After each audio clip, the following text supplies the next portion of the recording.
Hello friends, welcome to Miles to Go channel. നമ്മളിന്ന് sanctuary of ട്രൂത്തിലെ കാഴ്ചകളെല്ലാം കണ്ട് ഇപ്പോൾ അവിടെ നിന്ന് ഇറങ്ങിയിരിക്കുകയാണ്. ഇപ്പോൾ 3 മണിയായി. അടുത്ത അട്രാക്ഷനിലേക്ക് പോവുകയാണ്. പട്ടായയിലെ ഏറ്റവും പ്രസിദ്ധമായ ഒരു ആർട്ട് മ്യൂസിയമാണ് ആർട്ട് ഇൻ പാരഡൈസ് എന്നാണ് ഇതറിയപ്പെടുന്നത്. ഞങ്ങൾ അവിടെ എത്തി. ഇവിടെ പ്രധാനമായിട്ടും 3D ഇമേജുകൾ അല്ലെങ്കിൽ ഒപ്റ്റിക്കൽ ഇല്യൂഷൻ നൽകുന്ന കുറേ ചിത്രങ്ങളുടെ ക്യാൻവാസിൽ വരച്ചിരിക്കുന്ന കുറേ ചിത്രങ്ങളുണ്ട്. അതിൻ്റെ ഗാലറിയാണ്. അപ്പോൾ ആ വിശേഷങ്ങളിലേക്ക് നമുക്ക് എടുക്കാം. അകത്തേക്ക് കയറുമ്പോൾ പല 3D ചിത്രങ്ങളുടെ കമനീയമായ ശേഖരം തന്നെയാണ് ഇവിടെ കാണുന്നത്. 3D ചിത്രങ്ങൾ എന്ന് പറയുമ്പോൾ നമുക്ക് ഇല്യൂഷൻ ഉണ്ടാക്കുന്ന രീതിയിൽ, അതായത് ഒരു ആംഗിളിൽ നിന്ന് നോക്കുമ്പോൾ നമ്മൾക്ക് ഒരു ഇല്യൂഷനായിട്ട് നമുക്ക് ഫീൽ ചെയ്യും അത്. അപ്പോൾ ഇത് ചെയ്യേണ്ടത് ഒരു പ്രത്യേക രീതിയിലാണ്. കാരണം ഇവരുടെ ഒരു ആപ്പ് ഉണ്ട്. ആ ആപ്പ് നമ്മൾ ഇൻസ്റ്റാൾ ചെയ്ത് നമ്മുടെ മൊബൈൽ ഇൻസ്റ്റാൾ ചെയ്തിട്ട് ഈ ഓരോ ചിത്രങ്ങൾക്ക് മുന്നിലായിട്ട് ഒരു ഫോട്ടോ പോയിന്റ് ഉണ്ട്. ഈ പോയിന്റിൽ നിന്നിട്ട് വേണം നമ്മൾ ആ ചിത്രത്തെ ഫോട്ടോ എടുക്കാൻ അല്ലെങ്കിൽ വീഡിയോ എടുക്കാൻ നോക്കേണ്ടത്. ആ സമയത്ത് നമ്മൾ അതിൻ്റെ ആ ചിത്രത്തിൻ്റെ മുന്നിൽ നിൽക്കുകയാണെങ്കിൽ ഒരു ഇല്യൂഷനായിട്ട് നമുക്ക് ഫീൽ ചെയ്യും. അതായത് നമ്മൾ ആ ചിത്രത്തിൻ്റെ ഒപ്പം ഇപ്പം നിരവധി മൃഗങ്ങളും അല്ലെങ്കിൽ ബീച്ചിൻ്റെ ഷാർക്കിൻ്റെ പടങ്ങൾ, അതുപോലെ ബിൽഡിങ്ങുകളുടെ പടങ്ങൾ, അങ്ങനെയൊക്കെ വെച്ചിട്ടുണ്ട്. അപ്പോൾ അവിടെ നമ്മൾ നിൽക്കുമ്പോൾ നമ്മൾ ആ ചിത്രത്തിൻ്റെ ഭാഗമായിട്ട് മാറുന്ന രീതിയിലാണ് നമുക്ക് കാണാൻ പറ്റുന്നത്. അപ്പോൾ അങ്ങനെ കുറച്ച് ഫോട്ടോസൊക്കെ ഞങ്ങൾ എടുത്തിട്ടുണ്ട്. അപ്പോൾ ഇങ്ങനെ നേരിട്ട് നിങ്ങൾ കാണിക്കുമ്പോൾ ആ ഒരു ഇല്യൂഷൻ അത്ര കറക്റ്റായിട്ട് ഫീൽ ചെയ്യണമെന്നില്ല. നമ്മളത് നിന്ന് അതിൻ്റെ മുന്നിൽ ആ പോയിന്റിൽ നിന്ന് ഫോട്ടോ എടുക്കുമ്പോഴാണ് നമുക്കത് ആ ഇല്യൂഷനായിട്ട് ഫീൽ ചെയ്യുന്നത്. ഈ 3D ഇമേജിന് മുന്നിൽ നിന്നുകൊണ്ട് നല്ല അഭിനയ സാധ്യതയുണ്ടെന്ന് ഞങ്ങൾക്ക് മനസ്സിലായി. കാരണം ഈ തിമിംഗലത്തിൻ്റെ മുന്നിലൂടെ കടലിനടിയിലൂടെ പോകുന്ന രീതിയിൽ ഞാൻ എൻ്റെ സർവ്വ അഭിനയം കാഴ്ചവെക്കുകയാണ്. അതുപോലെ സൂര്യ പാലത്തിലൂടെ വളരെ പേടിച്ച് അയ്യോ ഇപ്പോൾ വീഴും എന്നുള്ള ഭാവത്തിലൊക്കെ അങ്ങനെ വരുന്നു. കൊള്ളാം, എന്തായാലും രസകരമായിരുന്നു. ഞങ്ങൾ കുറച്ച് വീഡിയോസും പിന്നെ കുറേ ഫോട്ടോസൊക്കെ ഇവിടെ നിന്ന് തന്നെ എടുത്തു.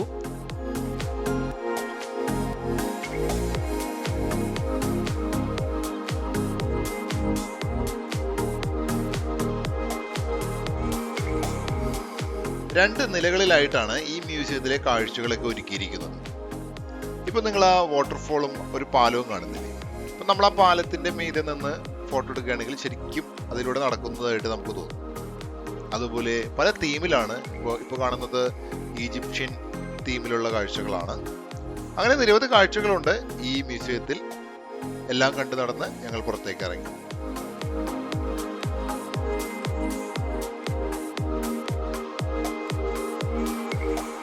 ആർട്ട് പാരഡൈസിലെ കാഴ്ചകളെല്ലാം കണ്ട് ഞങ്ങൾ ഇനി പോകുന്നത് അണ്ടർ വാട്ടർ വേൾഡ് എന്നുള്ളൊരു സ്ഥലത്തേക്കാണ്.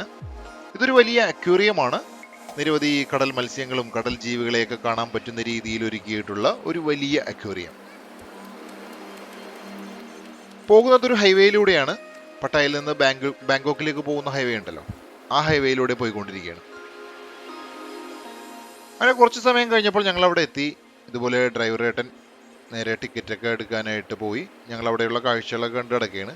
അപ്പോൾ അവിടെ ഇങ്ങനെ എഴുതി വെച്ചിട്ടുണ്ട്, ഡോൾഫിനോറിയം എന്നൊക്കെ എഴുതി വെച്ചിട്ടുണ്ട്. കുറേ നേരം കഴിഞ്ഞിട്ടും നമ്മുടെ ആശം വരുന്നില്ല, ഡ്രൈവറേട്ടനെ കാണുന്നില്ല. എന്താണ്, പെട്ടെന്ന് സാധാരണ ടിക്കറ്റൊക്കെ റെഡി ആവേണ്ടതാണ്. കുറച്ച് കഴിഞ്ഞപ്പോൾ ആള് തിരിച്ചു വന്നിട്ട് പറയാണ്, സോറി, സ്ഥലം മാറിപ്പോയി, ഇത് ഡോൾഫിനോറിയമാണ്, നമ്മൾക്ക് പോകേണ്ടത് അണ്ടർ വാട്ടർ വേൾഡ് വേറൊരു സ്ഥലത്താണ്. അതായത് ഞങ്ങൾ വന്ന അതേ സ്ഥലത്ത് തന്നെയായിരുന്നു ഇത്, പട്ടായ തന്നെ. ഇപ്പോൾ ബാങ്കോക്ക് ഹൈവേയിലോട്ടൊന്നും കയറേണ്ട ആവശ്യമില്ല. ആകെ ടെൻഷനായി. കാരണം ഇത് 5:30 ആകുമ്പോൾ ഇത് ക്ലോസ് ചെയ്യുമെന്ന് പറഞ്ഞിട്ടുണ്ട്. ഇപ്പൊ തന്നെ ഓൾറെഡി 5 മണി കഴിഞ്ഞു. അപ്പൊ ഇനി ഈ ട്രാഫിക്കിലൂടെ എങ്ങനെയാണ് അവിടെ എത്തുന്നത് എന്നുള്ളൊരു ആശങ്ക ഞങ്ങൾക്കുണ്ടായി. അങ്ങനെ ഹൈവേ കൂടി തന്നെ തിരിച്ചു പോയിക്കൊണ്ടിരിക്കുക. പക്ഷെ നമ്മുടെ ചേട്ടൻ നല്ല അടിപൊളി ഡ്രൈവറായിരുന്നു. പുള്ളി ഹൈവേയിലൂടെയൊക്കെ അടിച്ച് പറപ്പിച്ചു വിട്ടു. കൃത്യം ഷോ തുടങ്ങുന്നതിന് ലാസ്റ്റ് ഷോയുടെ ഒരു സമയമാണ് ഈ 5:30 എന്ന് പറയുന്നത്. ആ 5:30 സമയമായപ്പോൾ തന്നെ ആള് നമ്മളെ ഈ അണ്ടർ വാട്ടർ വേൾഡ് എന്നുള്ള സ്ഥലത്ത് തന്നെ അവിടെ എത്തിച്ചു.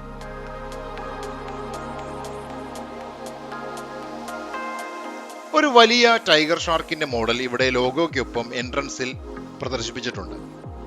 ഞങ്ങൾ അകത്തേക്ക് കയറി. പട്ടായ നഗരത്തിലെ ഒരേ ഒരു വലിയ അക്വേറിയമാണ് അണ്ടർ വാട്ടർ വേൾഡ്.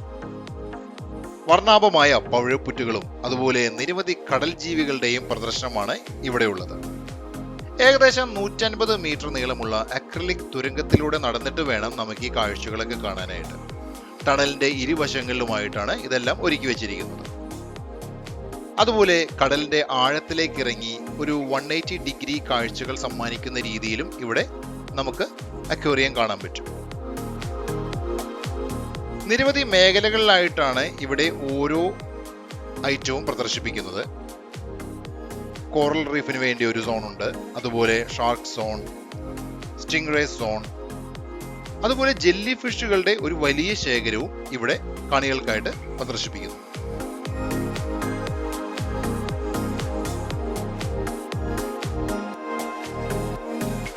അങ്ങനെ ഞങ്ങൾ ഓഷ്യൻ സോണിലെ കാഴ്ചകളൊക്കെ കണ്ടിട്ട് ഈ ടണലിന്റെ തന്നെ മറ്റൊരു കൈവഴിയിലേക്ക് പ്രവേശിക്കുകയാണ്. ഇവിടെ നമുക്ക് കാണാൻ പറ്റുന്നത് ശുദ്ധജല മത്സ്യങ്ങളാണ്. അതായത് ലോകമെമ്പാടുമുള്ള നദികളിലെയും തടാകങ്ങളിലെയും ജലജീവികൾ, മത്സ്യങ്ങളെയൊക്കെ ഇവിടെ പ്രദർശനത്തിനായി ഒരുക്കിയിട്ടുണ്ട്. ഉദാഹരണം പറയുകയാണെങ്കിൽ പിരാന മത്സ്യങ്ങൾ, അതുപോലെ ആമസോൺ തടാകങ്ങളിൽ കാണപ്പെടുന്ന ആമസോൺ കാറ്റ് ഫിഷ്, അതുപോലെ ഇതാ ഈ ഒരു വലിയ മത്സ്യം കണ്ടില്ലേ, അരാപ്പയമ എന്ന് പറയുന്ന ഒരു ഭീമൻ മത്സ്യമാണത്. ഇങ്ങനെയുള്ള ജലജീവികളെ ഇട്ടിരിക്കുന്ന ഒരു സോണാണ് ഈ കാണുന്നത്.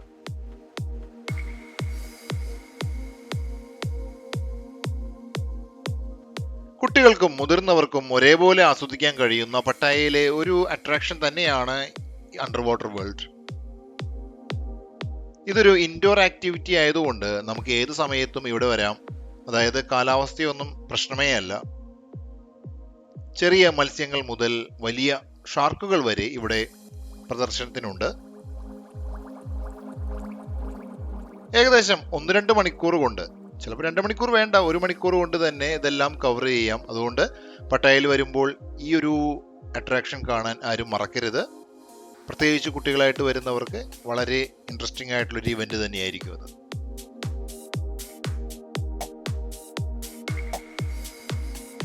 ചെറിയ മത്സ്യങ്ങളുടെ ലോകമാണ് ടണലിന്റെ മറ്റൊരു സൈഡിൽ കാണപ്പെടുന്നത്. പവിഴപ്പുറ്റുകളുടെ ഇടയിലൂടെ അവ ഇങ്ങനെ നീന്തി കളിക്കുന്നത് കാണാൻ തന്നെ നല്ല രസമാണ്. വിവിധ വർണ്ണങ്ങളിൽ തന്നെയാണ് ഇവ ഉള്ളത്. നീല, മഞ്ഞ നിറത്തിലുള്ളത്, അതുപോലെ വെള്ളയും കറുപ്പും കലർന്നത്, അങ്ങനെ എന്തെല്ലാം ഡിസൈനാണെന്നറിയാമോ? ഞങ്ങൾ പണ്ട് മാൽദീവ്സിൽ പോയപ്പോൾ സ്കൂബ ഡൈവ്, അതുപോലെ സ്നോർക്കലിംഗ് ഒക്കെ ചെയ്തിരുന്നു. അന്ന് ഇതിൻ്റെ അത് കടലിൽ തന്നെയാണല്ലോ, അതുകൊണ്ട് നമുക്ക് ഊഹിക്കാം എത്രത്തോളം വ്യാപ്തി ഉണ്ടാവും എന്നുള്ളത്. അതിൻ്റെ ഒരു ചെറിയൊരു പതിപ്പ് പോലെയാണ് എനിക്ക് തോന്നിയത്. എന്നാലും അതൊക്കെ ഇങ്ങനെ കണ്ടു നടക്കാൻ നല്ല രസമായിരുന്നു. ഇന്ന് നല്ല തിരക്കുള്ള ദിവസമായിരുന്നു. 3 അട്രാക്ഷൻസ് ആണ് ചെയ്തത്. Sanctuary of truth, under water world and art paradise. ഇതെല്ലാം കഴിഞ്ഞു വന്നിട്ട് ഞങ്ങളൊന്ന് ഹോട്ടലിൽ കയറി ഫ്രഷായി വീണ്ടും നടക്കാൻ ഇറങ്ങിയൊക്കെയാണ്. പട്ടായയുടെ ആഘോഷരാവുകളിലേക്കൊന്ന് കടക്കണം, അതിനുവേണ്ടിയാണ് ഇപ്പോൾ ഇറങ്ങിയിരിക്കുന്നത്. ഇവിടെ ഒരു പ്രധാന തെരുവുണ്ട്, വാക്കിംഗ് സ്ട്രീറ്റ് എന്ന് പറയും. അത് ഞാൻ വായിച്ചിട്ടുണ്ട്. ആ വാക്കിംഗ് സ്ട്രീറ്റിലാണ് ഈ ആഘോഷങ്ങൾ പ്രധാനമായിട്ടും നടക്കുന്നത്. അപ്പോൾ അതാണ് ഞങ്ങളുടെ ലക്ഷ്യം. അങ്ങനെ ഞങ്ങളൊരു ബീച്ചിന്റെ സൈഡിലെത്തി. ആ ബീച്ചിന്റെ അടുത്തൊരു റെസ്റ്റോറന്റ് ഉണ്ട്. ആ റെസ്റ്റോറന്റിൽ കയറി എന്തെങ്കിലും കഴിച്ചിട്ട് നമ്മൾ വീണ്ടും സ്ട്രീറ്റിലേക്ക് ഇറങ്ങാമെന്ന് വിചാരിച്ച്, അപ്പോഴേക്കും ഏകദേശം സമയമാവുമല്ലോ. അപ്പം ഞങ്ങൾ അങ്ങനെ അവിടെ ഇരിക്കുകയാണ്. ഞാനൊരു കോക്ടെയിലാണ് ഓർഡർ ചെയ്തിരിക്കുന്നത്. അപ്പം അത് പ്രിപ്പയർ ചെയ്യുന്ന സമയം കൊണ്ട് ഞാൻ അവിടുത്തെ കാഴ്ചകളൊക്കെ ഇങ്ങനെ പകർത്തിക്കൊണ്ടിരിക്കുകയാണ്. ഈ റെസ്റ്റോറൻറ്റിൽ നോക്കിക്കഴിഞ്ഞിട്ടുണ്ടെങ്കിൽ പട്ടായ ബീച്ചിന്റെ നല്ലൊരു ദൃശ്യമാണ് കാണുന്നത്. അകലെ ക്രൂയിസുകളും യാട്ടുകളൊക്കെ രാത്രികാല സഞ്ചാരത്തിന് വേണ്ടി തയ്യാറായി നിൽക്കുകയാണ്. കുറച്ചുകൂടി കഴിഞ്ഞാൽ അതെല്ലാം ശരിക്കും ആക്റ്റീവ് ആവും. ഇതാ എൻ്റെ കോക്ടെയിൽ റെഡി, ഒരു മാർഗരീറ്റ. ആ മാർഗരീറ്റ കഴിച്ചിട്ട് വേണം ഇനി സ്ട്രീറ്റിലേക്ക് ഇറങ്ങാനായിട്ട്. അങ്ങനെ ഒരു കോക്ടെയിലൊക്കെ കഴിച്ച് ഞങ്ങൾ വീണ്ടും സ്ട്രീറ്റിലോട്ട് ഇറങ്ങിയൊക്കെയാണ്. അപ്പോൾ സ്ട്രീറ്റിൽ ഇറങ്ങിയപ്പോൾ ഞങ്ങൾക്ക് ആകെ സംശയമായി. കാരണം യാതൊരു തിരക്കില്ലാത്തൊരു സ്ട്രീറ്റ്, കുറച്ച് ആളുകൾ മാത്രം അങ്ങോട്ടും ഇങ്ങോട്ടൊക്കെ നടക്കുന്നുണ്ട്. നമ്മൾ കേട്ടത് അങ്ങനെയൊന്നുമല്ല. വാക്കിംഗ് സ്ട്രീറ്റ് എന്ന് പറയുന്നത് ആഘോഷത്തിന്റെ ഒരു തെരുവ് തന്നെയാണ്. ഇവിടെ ഉറക്കമില്ലാത്ത രാവുകൾ എന്നൊക്കെയാണ് കേട്ടിരിക്കുന്നത്. പക്ഷെ എവിടെ ആളുകൾ എവിടെ? ആകെ സംശയമായി. ഇനി ഇത് ശരിക്കുള്ള വാക്കിംഗ് സ്ട്രീറ്റ് തന്നെയാണോ എന്ന് ഉറപ്പുവരുത്തി. കാരണം അവിടെ സൈഡിലൊക്കെ എഴുതി വെച്ചിട്ടുണ്ട് വാക്കിംഗ് സ്ട്രീറ്റ് തന്നെ. എന്നാൽ പിന്നെ കുറച്ച് കാഴ്ചകളൊക്കെ ഒന്ന് പകർത്താം എന്ന് വിചാരിച്ച് ഞങ്ങൾ വീണ്ടും മുന്നോട്ട് തന്നെ നടക്കുകയാണ്. അപ്പോൾ നിരവധി റെസ്റ്റോറൻറ്റ്സും ഷോപ്പുകളുമാണ്, സോവനിയർ ഷോപ്പൊക്കെയാണ് ഏറ്റവും കൂടുതൽ. ഓരോ റെസ്റ്റോറൻറ്റ്സും റെഡിയായി വരുന്നുള്ളൂ. കാരണം ഞങ്ങൾ കണ്ടു ഈ ലോബ്സ്റ്ററും വലിയ ടൈഗർ പ്രോൺസും നിരവധി ഫിഷുകളൊക്കെ ഗ്രില്ല് ചെയ്യാനുള്ള തയ്യാറെടുപ്പിലാണ് റെസ്റ്റോറൻറ്റ്സ്. അപ്പോൾ ഞങ്ങൾക്കൊരു കാര്യം മനസ്സിലായി, ഇതായിരിക്കില്ല സമയം. ഇത് കുറച്ചും കൂടി കഴിഞ്ഞിട്ടായിരിക്കും ഈ സ്ട്രീറ്റ് ശരിക്കും ആക്റ്റീവ് ആവുന്നത്. എന്നാലും കാഴ്ചകൾ കണ്ടു നടക്കാൻ നല്ല രസമായിരുന്നു. വേറൊരു സ്ഥലത്ത് നോക്കിയപ്പോൾ ഇങ്ങനെ ഫ്രൂട്ട്സ് ഒക്കെ വെച്ചിട്ടുണ്ട്. നിരവധി ഫ്രൂട്ട്സുകളാണ് ഇങ്ങനെ നിരത്തി ഓരോ ബാഗുകളായിട്ട് ഇങ്ങനെ സെറ്റ് ചെയ്തിരിക്കുന്നുണ്ട്. നമുക്ക് ആ ഓരോ ബാഗായിട്ട് നമുക്ക് എടുക്കാം.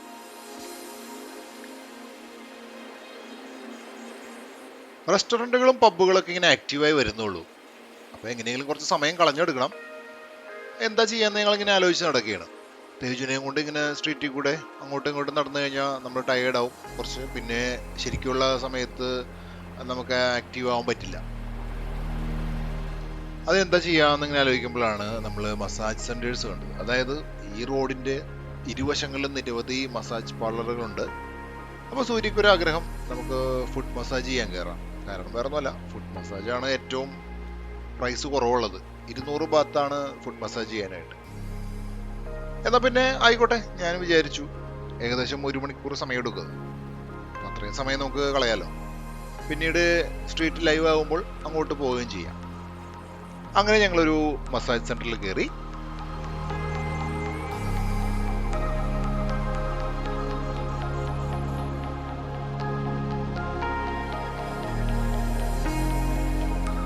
ഇപ്പോൾ ഏകദേശം 1 മണിക്കൂർ കഴിഞ്ഞിരിക്കുന്നു. ഞങ്ങൾ മസാജ് പാർലറിൽ നിന്ന് ഇറങ്ങിയിട്ട് സ്ട്രീറ്റിലെത്തുമ്പോഴേക്കും സ്ട്രീറ്റ് നന്നായിട്ട് ആക്റ്റീവായി കഴിഞ്ഞിരിക്കുന്നു. നിരവധി ആളുകളാണ് ഈ സ്ട്രീറ്റിലേക്ക് വന്നുകൊണ്ടിരിക്കുന്നത്. അതുപോലെ ഇതിൻ്റെ ഇരുവശത്തുള്ള ഷോപ്പുകളും റെസ്റ്റോറൻറ്റുകളും അല്ലെങ്കിൽ പബ്ബുകളാവട്ടെ, ഇവിടെയൊക്കെ LED-കളൊക്കെ തിളങ്ങി നിൽക്കുന്നുണ്ട്. സ്ട്രീറ്റിൽ നിരവധി കലാകാരന്മാരൊക്കെ വന്നു തുടങ്ങി. നല്ല രസമാണ് ഈ സ്ട്രീറ്റിലൂടെ ഇങ്ങനെ നടക്കാനായിട്ട്. കാലാവസ്ഥ തികച്ചും അനുകൂലം, ചൂടൊട്ടും തന്നെയില്ല.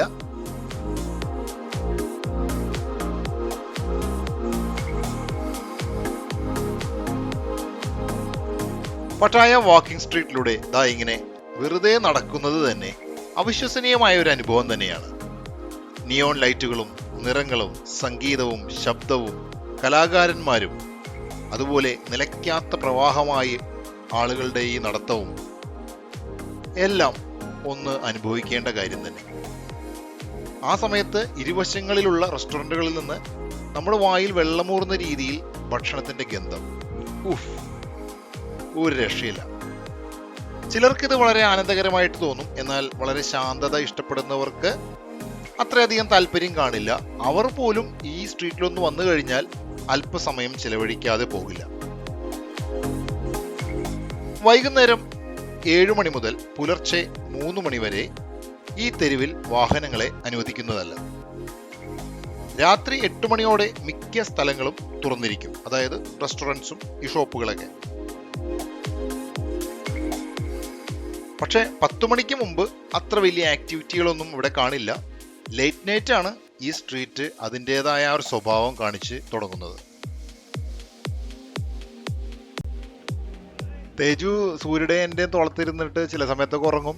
പിന്നെ ഈ പാട്ടും ബഹളമൊക്കെ കേൾക്കുമ്പോൾ അവൻ വീണ്ടും എഴുന്നേക്കും. അവൻ കാണുമ്പോൾ ഇങ്ങനെ തിരക്കുള്ളൊരു സ്ഥലം, നല്ല ലൈറ്റൊക്കെ ഉള്ള ഒരു ഏരിയ, ഇത് എന്ത് സ്ഥലമാണെന്നൊക്കെ ആയിരിക്കും ചിലപ്പോൾ അവൻ ചിന്തിക്കണേ അല്ലേ. അവൻ വലുതാവുമ്പോൾ ചോദിക്കും, എന്നെ ഈ പ്രായത്തിലാണോ നിങ്ങൾ ഈ തായ്ലൻഡ് കൊണ്ടുപോയത്, എനിക്ക് എന്ത് മനസ്സിലാവാനാണെന്നൊക്കെ ചിലപ്പോൾ ചോദിക്കാൻ സാധ്യതയുണ്ട്. എന്തായാലും തേജുവിന് നല്ലൊരു എക്സ്പീരിയൻസ് ആയിരിക്കും ഇത്. ഇങ്ങനെയൊക്കെ കാഴ്ചകളൊക്കെ കണ്ട് നടക്കുകയാണല്ലോ.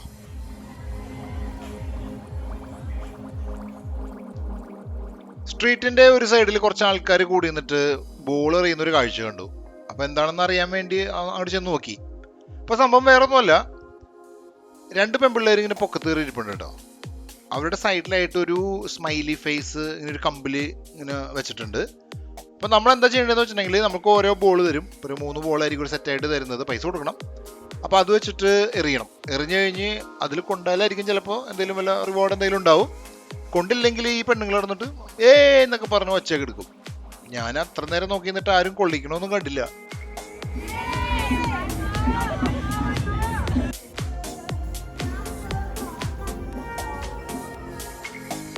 അങ്ങനെ സ്ട്രീറ്റിൽ കൂടെ കുറേ നടന്നപ്പോൾ നമുക്ക് ചെറുതായിട്ടൊന്ന് വിശപ്പ് തോന്നി. അതുപോലെ ഒരു ബിയർ കുടിക്കാനുള്ള ദാഹമുണ്ട്. അപ്പം നല്ല നല്ല ബിയർ പബ്ബൊക്കെ ഉള്ള സ്ഥലമാണല്ലോ. ഞങ്ങൾ കയറി ഒരു ബിയർ ഗാർഡൻ എന്ന് പറഞ്ഞൊരു പബ്ബിലോട്ടാണ് ഞങ്ങൾ കയറിയത്. അത് ബീച്ചിന് അഭിമുഖമായിട്ടാണ്. അപ്പോൾ നമുക്ക് നല്ല വ്യൂ ആണ് അവിടെ നിന്ന് നോക്കിയിട്ടുണ്ടെങ്കിൽ. രാത്രിയാകുമ്പോൾ എല്ലായിടത്തും നല്ല ലൈറ്റൊക്കെ ഇട്ട് നല്ല രസമാണത്. ഇഷ്ടംപോലെ ആൾക്കാരാണ് ഇവിടെ ഈ ബിയർ ഗാർഡനിൽ വന്നിട്ട് ഫുഡ് കഴിക്കുന്നു, ബിയർ അടിക്കുന്നു.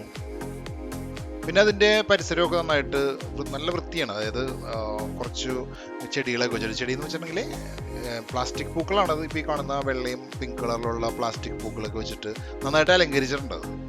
നല്ല രസമുള്ളൊരു പബ്ബായിരുന്നു. നമ്മുടെ പാർട്ട്ണറുമായിട്ട് കടൽ തീരത്ത് ഒരു റൊമാൻറ്റിക് കാൻഡിൽ ലൈറ്റ് ഡിന്നർ, അല്ലെങ്കിൽ സുഹൃത്തുക്കളുമൊത്ത് ഒരു അടിച്ചുപൊളി പാർട്ടി അങ്ങനെ നടത്താൻ പറ്റിയ ഒരു റെസ്റ്റോറൻ്റ് ആണ് ഈ ബിയർ ഗാർഡൻ. നല്ലൊരു അന്തരീക്ഷമാണ് ഈ റെസ്റ്റോറൻറ്റ് നമുക്ക് വാഗ്ദാനം ചെയ്യുന്നത്. ഡിന്നറിന് ശേഷം ഞങ്ങൾ വീണ്ടും സ്ട്രീറ്റിലേക്ക് ഇറങ്ങിയേക്കാണ്. ഇപ്പൊ ശരിക്കും പറഞ്ഞാൽ സ്ട്രീറ്റിന്റെ ഓപ്പോസിറ്റ് എൻഡിൽ നമ്മൾ എത്തിയിരിക്കുന്നു. ഇവിടെയാണ് വാക്കിംഗ് സ്ട്രീറ്റ് തുടങ്ങുന്നത്. വാക്കിംഗ് സ്ട്രീറ്റിന് എഴുതിയിരിക്കുന്ന ലോഗോ ഒക്കെ ഇപ്പൊ നിങ്ങൾക്ക് കാണാൻ പറ്റും. അതായത് പട്ടായ ബീച്ചിൽ നിന്ന് വരുമ്പോൾ തെരുവ് ആരംഭിക്കുന്നത് ഇവിടെയാണ്. ഇവിടെ തന്നെ നിരവധി റെസ്റ്റോറൻറ്റുകളും പബ്ബുകളും ബാറുകളൊക്കെ ഉണ്ട്. ഗോഗോ ബാർ എന്നൊക്കെയാണ് അറിയപ്പെടുന്നത്. അങ്ങനെ ഈ ബഹളമൊക്കെ കേട്ടപ്പോൾ, കാരണം എവിടെയും സംഗീതവും ഡാൻസും ആളുകളുടെ ബഹളമാണല്ലോ, അത് കേട്ടപ്പോൾ തേജു എഴുന്നേറ്റു. ഇത്ര നേരം ഉറങ്ങിയിരുന്നു. ഞാൻ ഡാൻസ് കളിക്കുന്നു, എന്നോടൊപ്പം അവൻ കയ്യിലിരുന്നു കൊണ്ട് അവനും കൈയും കാലൊക്കെ ഇട്ട് അനക്കി ഡാൻസ് കളിക്കാൻ ശ്രമിക്കുന്നുണ്ട്. അതുപോലെ റോഡിന്റെ ഇരുവശങ്ങളിലുള്ള പബ്ബുകളിൽ നിന്നോ അല്ലെങ്കിൽ പാർലറായിരിക്കാം, മസാജ് പാർലറായിരിക്കാം, അവിടെ നിന്ന് ലേഡീസൊക്കെ ഇൻവൈറ്റ് ചെയ്യുന്നുണ്ട് അവരുടെ പബ്ബിൽ കയറാനോ അവരുടെ മസാജ് പാർലറിൽ കയറാനായിരിക്കാം. അതൊക്കെ കണ്ടില്ല എന്നടിച്ചുകൊണ്ട് ഞാൻ അങ്ങനെ മുന്നോട്ട് നടന്നു. എന്തൊക്കെയായാലും നല്ല രസമാണ് ഈ കാഴ്ചകളെ കണ്ടിങ്ങനെ നടക്കാനായിട്ട്.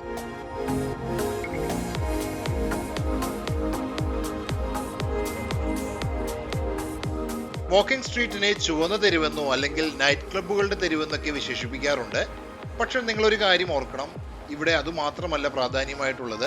നല്ല രുചികരമായ ഭക്ഷണം കഴിക്കാനും അതുപോലെ പാട്ടും ഡാൻസും ഒക്കെ ആസ്വദിച്ച് പബ്ബുകളിൽ നിന്ന് പബ്ബുകളിലേക്ക് ചേക്കേറാനും, എന്തിന് പകൽ സമയത്ത് നല്ലൊരു ഷോപ്പിംഗ് നടത്താൻ പറ്റിയ ഒരു സ്ട്രീറ്റ് തന്നെയാണ് വാക്കിംഗ് സ്ട്രീറ്റ്. വാക്കിംഗ് സ്ട്രീറ്റിലെ കാഴ്ചകളോടെ ഞങ്ങളുടെ പട്ടായയിലെ ദിവസങ്ങൾ തീരുകയാണ്. ഇനി 2 ദിവസം ബാങ്കോക്കിലാണ്.